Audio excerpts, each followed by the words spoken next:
আসসালামু আলাইকুম, আমি শিউলি বলছি। চলে আসলাম নতুন আরেকটি ভিডিও নিয়ে। আজকে মজার মজার রান্না করলাম, আর এই মজার রান্না খেতে যে কি দারুণ হয়েছিল, যা একবার না খেলে সত্যিই বোঝা যায় না। এত মজা এবং টেস্ট। আমার পছন্দের খাবার হচ্ছে চিংড়ি, ঠিক সেটাই রান্না করে ফেললাম। তা আবার দুটো রান্নার মধ্যেই চিংড়ি দিয়ে দিয়েছিলাম, দুটোই খেতে দারুণ হয়েছিল। কিছু জিনিস তিতা হলেও মিঠা, ঠিক সেটাই রান্না করলাম। এখানে হচ্ছে লতি রান্না করলাম, আর লতি দিয়ে চিংড়ি তো এত মজার হয়। আর আরও রান্না করলাম, সেটা হচ্ছে করলা দিয়ে চিংড়ি। করলা তিতা দেখলে আমরা অনেকেই কিন্তু খেতে চাই না। আমিও ছোটোবেলায় কিন্তু একটু করলা খেতে চেতাম না, কিন্তু করলার মধ্যে যে এত স্বাদ আর এত মানে কি বলবো, যা না মানে মুখে লেগে আছে। আমার একসময় যে জিনিস আমি পছন্দ করতাম না, সেটাকে যে আমি এত মজা করে এখন খাই, উফ।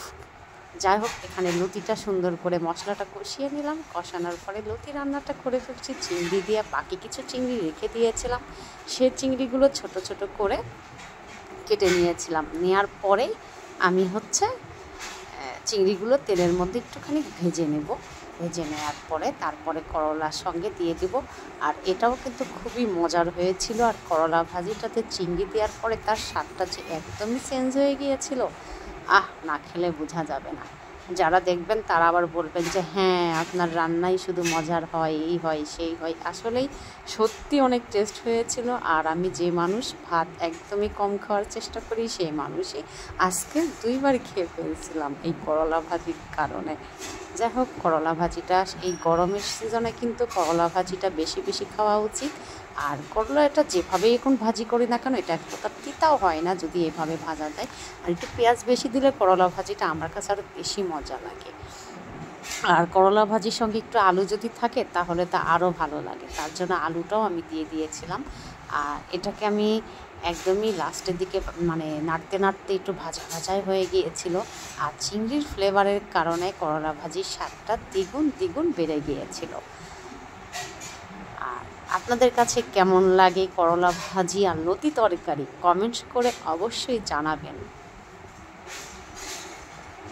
অনেকক্ষণ নাড়াচাড়া করার পরে তারপরে শেষ ফিনিশিং দেখলাম যে না, করলা ভাজিটা হয়েই যাচ্ছে। আর এইদিকে হচ্ছে লতিটার পানি একদমই শুকিয়ে যাচ্ছে।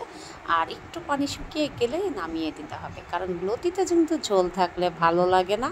আর আমি এটা সবসময় মানে একদম ঝোল যখন শুকিয়ে যায় ঠিক তখনই নামানোর চেষ্টা করি। আর এটাও খেতে কিন্তু খুবই মজা লাগে। অনেক দিন ধরে লতি খাবো খাবো করে ভাবছিলাম, কিন্তু শেষ ফিনিশিং খেয়েই ফেললাম। যাই হোক, এদিকে আমার করলা ভাজিটার কী অবস্থা সেটা দেখি। আর এটা কিন্তু দেখেই বোঝা যাচ্ছে করলা ভাজিটা একদম পারফেক্ট হয়ে গিয়েছে। আর অনেকের ঘরে বাচ্চারা কিন্তু করলা ভাজি খেতে চায় না দেখে, যদি এর মধ্যে একটু চিংড়ি মাছ দেওয়া যায় তাহলে কিন্তু তারা মজা করে খাবে। ঠিক আমিও আজকে তাই করছি। আমার ছেলে খেতে চায় না করলা ভাজি, তার জন্য আমি বুদ্ধি করে ও করলা চিংড়িটা খুবই পছন্দ করে, এই জন্য করলার মধ্যে চিংড়িটা দিয়ে দিলাম। আমারও পছন্দ, বাসার ছেলে মেয়ে দুজনেরই পছন্দ। চিংড়ি দেখে ছেলে তো গপ গপ করে খেয়ে ফেলছে, আমিও খুশি হয়ে গিয়েছি। যাক, বুদ্ধিটা খুবই ভালো।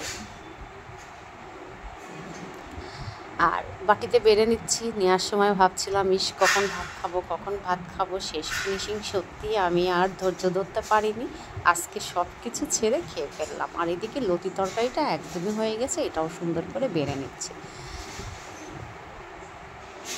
দুটো রান্নাই আজকে আমার খুব পছন্দের ছিল। আর শেষ ফিনিশিং করেই ফেললাম।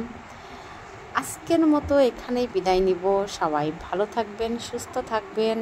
আর গরমের সময় বেশি বেশি তিতা খাবেন। আল্লাহ হাফেজ।